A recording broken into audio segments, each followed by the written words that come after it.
To install it on a bike with pullbacks, you just take it out of the bag, lay it on the bike, and you're going to take the cord and put it over the brake pedal on one side, and you come around to the other side and you hook it onto the shifter. Then the rest is the same.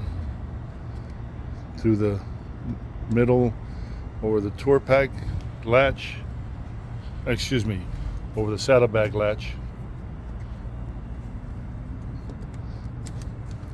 and then pull it to the back and pull it over. Now, if for some reason you don't have a tour pack, these will work and reach to your rear lights.